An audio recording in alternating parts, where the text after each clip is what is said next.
We very often help our customers, sometimes remove grams or even kilos in weight from their vehicles. But in this instance, they didn't just want to remove kilos, they wanted to remove tons.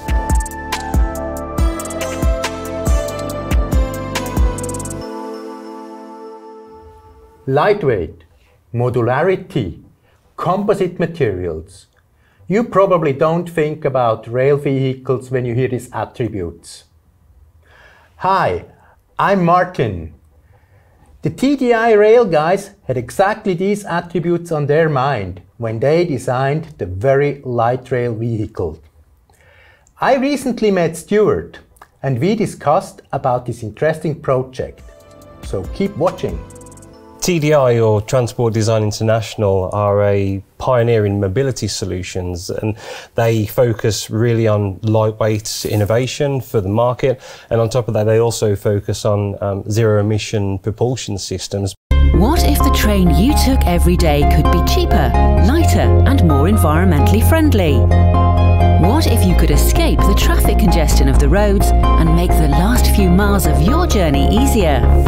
The Revolution Very Light Rail project is developing a lighter, cheaper, passenger-friendly transport solution capable of providing local rail services to connect into the intercity network. What was actually the motivation for TDI to engage in that project? We very often help our customers, sometimes remove grams or even kilos in weight from their vehicles. But in this instance, they based their ambition on producing a similar size train to a Class 153. But they didn't just want to remove kilos, they wanted to remove tons. Oh wow, that's ambitious. It was an extremely ambitious project, so straight away this heightened my attention and it sounded extremely interesting. So talking to the team there, they started to explain about what this means and why they want to remove so much weight. And there's a few benefits to this. The obvious one with lightweighting, of course, is less energy consumption. So this is a sustainable approach to mobility in these days. But I guess another one of the things that I didn't really understand at the time but now understand more is being able to use lower profile tracks when building these urban mobility systems. What does that mean? Well, when you build in a city, for example, or with metros or tram networks, most of that cost in the infrastructure is really related to taking those utilities that are already there, like electricity, gas, and water, and you then have to push this down. So then you can build all the reinforcements required to transport very heavy vehicles and lots of people around in the cities. The twofold project that TDI had was really focused on, one, developing a really lightweight vehicle, but two, then developing this very low profile track system. Oh, well, I guess, if you think about that, what it means, a lot of construction work and of course then a lot of higher costs. So I guess this was a good selling argument for them as well. Yeah, it was a really interesting part of the project. Yeah. Actually, I guess they couldn't really use standard materials to get that dramatic amount of a weight reduction. So what kind of materials did they use to achieve this goal? So looking at the full construction of the vehicle, the base layer of the vehicle, or the chassis, and the bogies, they use steel. This is pretty commonplace. It's a strong and durable material, and we all know the topic of durability is really important in the rail market. But outside of that, when you start to look further up the vehicle, you then have composites being used for the side panels in the vehicle. You've also got aluminium structural components being used in the roof and up the sides. So this is where TDI were really able to achieve a lot of this mass reduction in what they were trying to do. If you think about that, in automotive we also hear about this, right? They use a lot of, actually a wild mix of different materials, and that actually leads me also to the next question. I guess there were some challenges and consideration in that regard in terms of adhesive selection, and probably also some factors specifically to consider. Yeah, so one of the things that TDI did, which I thought was important as well, is not only are they looking at sustainability from the point of producing a lightweight vehicle, but it's how that vehicle is also produced.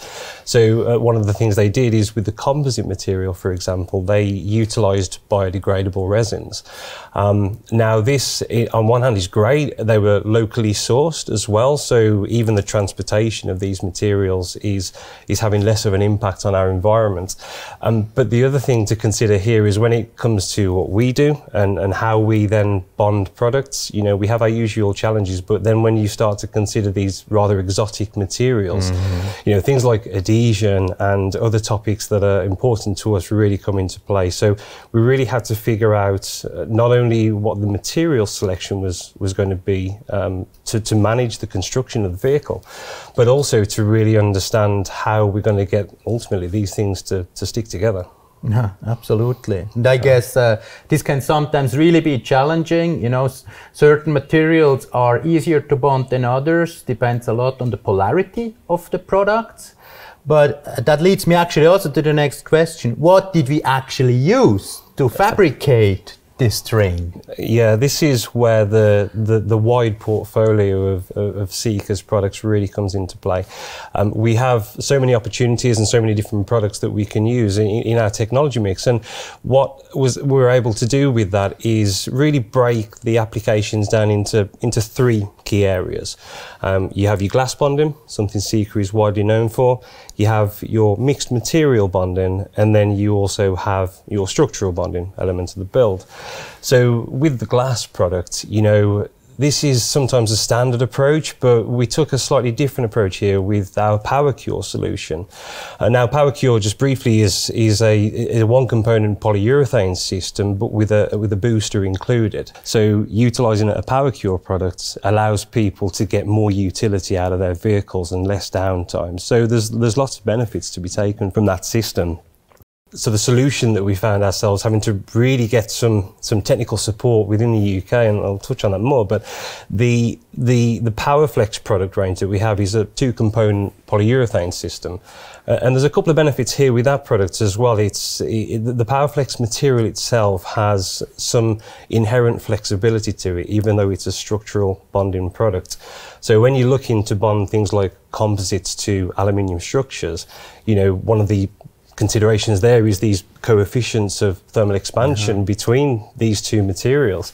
So when you have a train sat in a shed, for example, at room temperature, and then it goes out into a winter's day, those temperature changes can be quite dramatic and can put some stress into the structure.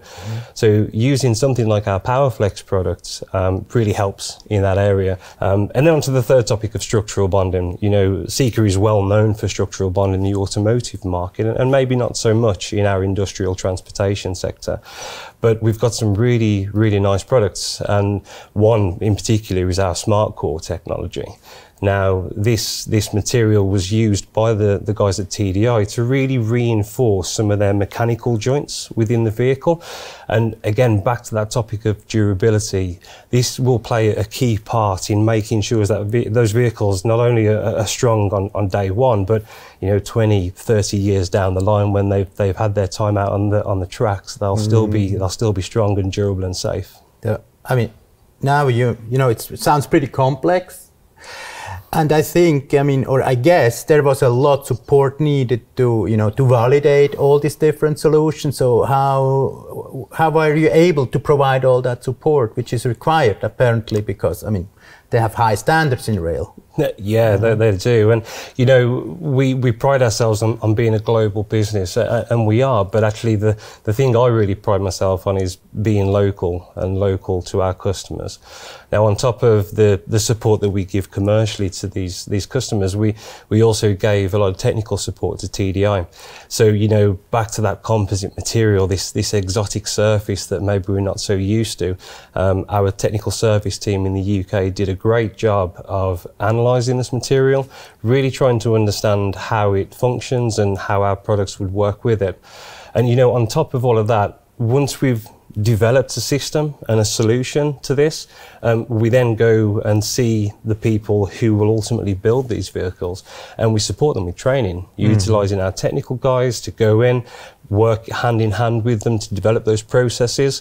It's important for us to make sure that that same process is maintained throughout the build, and our technical team in the UK did a fabulous job of making sure that the guys were fully aware of what they needed to do and gave them the tools to make a success of what they tried to do. Yeah. Sounds like a very exciting project. And maybe, you're a little bit confused about these different technologies, so no worries. Reach out to us, reach out to your local Sika representative, and you can find out more about it.